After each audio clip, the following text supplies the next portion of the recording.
Therapists that have cried in a session. Why? I cried when I had to say goodbye to a client of mine who was dying in hospital. We had worked through some pretty challenging things together and he had a huge impact on me, and I felt it was important for him to see that in my tears and words as I said goodbye. Not during the session, but I wanted to.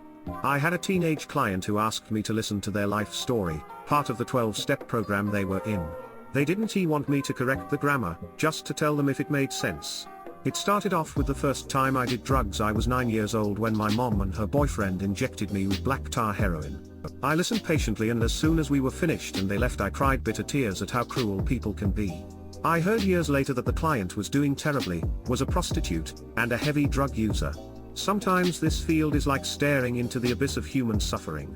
I used to work with adult men who were survivors of childhood sexual abuse, and one of my clients told me about how he broke his leg so bad that he couldn't even get out of bed for like 8 months. So his older brother raped him every day since he couldn't defend himself or get away, and his parents didn't believe him when he tried to tell them.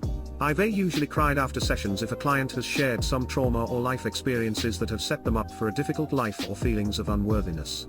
In session, I have cried more when clients share big successes or are graduating from services because they've met goals and such.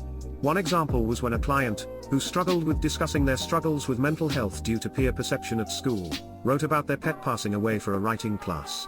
In the writing, they shared about how helpful their pet was in coping with their struggles and how losing them had been very difficult. They were so afraid to submit it BC it would be the first time they shared about their mental health outside of a handful of people. 6 months later they were on a stage, sharing about the same struggles to an auditorium filled with strangers. I cried during both moments. My patient cried and said there's nobody on this planet who loves me anymore. I cried when I left because I knew she was right. For context, she was 95, her husband and son had died, she had a personality disorder that made her behavior unbearable for her environment after her husband died, and every person still in her life were paid for to be around her. She died a few months after this conversation.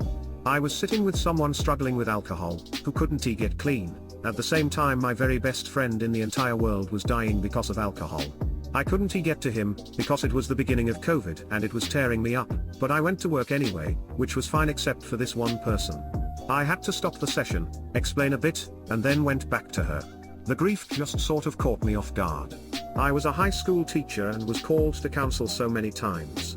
One time one of my students, 13 female, was sexually assaulted by an adult male the night before, and her friend told me.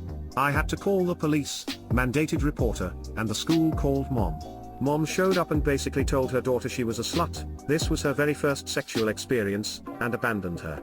I went with her to the police station to file the report, and was in the room for the physical exam. They don't teach you these things in teacher school. My heart broke for her and I was a mess that night and day after. How could a parent do that to a child?